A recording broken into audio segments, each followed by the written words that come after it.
Sidagi smallest one si karambano nang harau. Number 1 gi dakse. Adudi yamna chumme yamna haire ko. Adudi mathangi amuk taururashi. Law just law mathangi taunaba.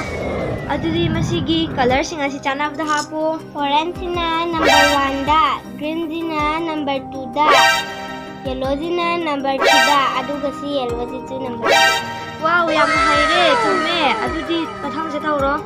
Sigi A na yellow da, B na red da, C na brown da, D na pink da.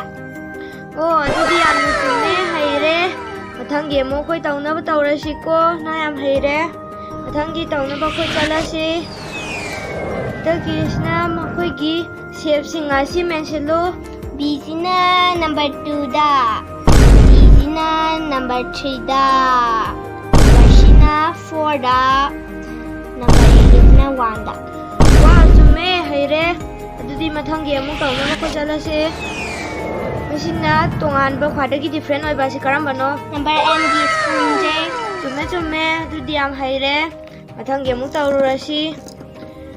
Dagi healthy oi ba food asi karambano na hayu. Banana na healthy oi, banana ji Hawe. pineapple ji healthy oi.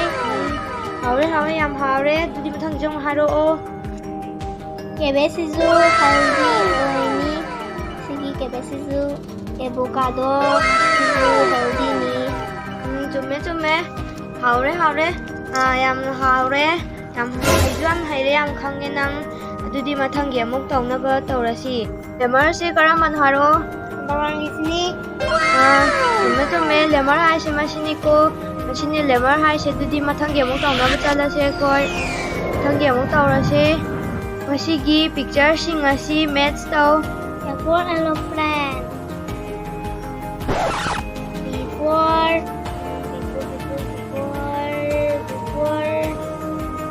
dolphin. Lali. Before pineapple. Chumme.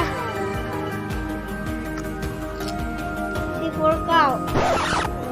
Before dolphin. Chumme yam haire.